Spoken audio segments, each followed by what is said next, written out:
faut que tu prophétises encore sur un grand nombre de peuples et de nations et de langues et de rois.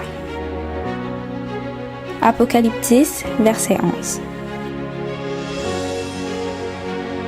ASJH 1889 du Cap Haïtien.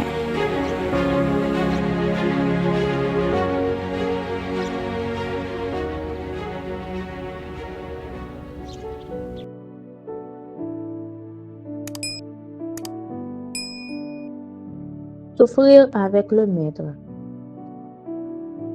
Une citation des témoignages de Sœur Ellen G. White.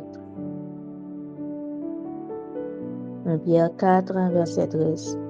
Réjouissez-vous, au contraire, de la part que vous avez aux souffrances du Christ, afin que vous soyez aussi dans la joie et dans l'allégresse lorsque sa gloire apparaîtra. Ce n'est qu'au travers de maintes tribulations que nous entrerons dans le royaume de Dieu. Notre Sauveur a subi des épreuves dans tous les domaines, mais il en est toujours sorti vainqueur par la grâce de Dieu. Nous avons le privilège d'être fortifiés par la force du Seigneur en toutes circonstances si nous glorifions la croix du Christ. Que d'épreuves cruelles, que de sacrifices coûteux n'avons-nous pas à affronter dans la vie, mais comme nous sommes récompensés par la paix de Dieu, jusqu'ici, nos renoncements ont été si insignifiants et nous avons souffert si légèrement pour l'amour du Christ que nous avons presque entièrement oublié la croix du Calvaire. Nous devons participer aux souffrances du Christ si nous voulons nous asseoir triomphalement avec lui sur son trône.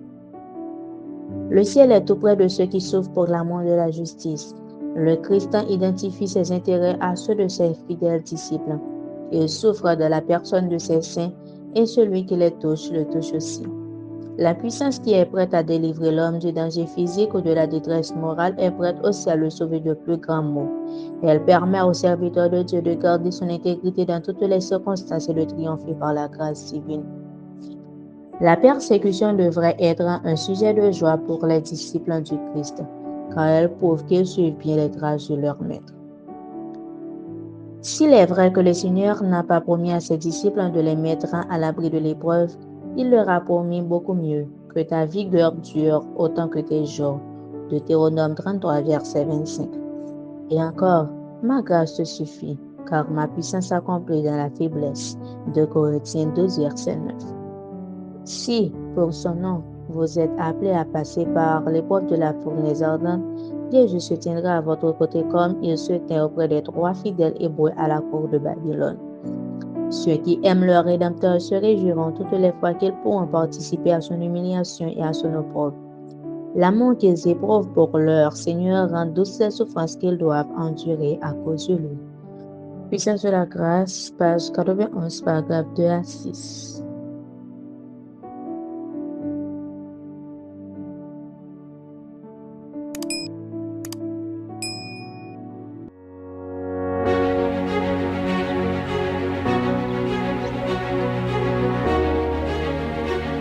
Il faut que tu prophétises encore sur un grand nombre de peuples et de nations et de langues et de rois. Merci d'avoir écouté cette présentation. Si vous souhaitez prendre part à la mission que Jésus-Christ confie à notre Église, contactez-nous via les coordonnées suivantes: ASJH 1889 caphaïtien@gmail.com, pour WhatsApp 509 32 32 41 42.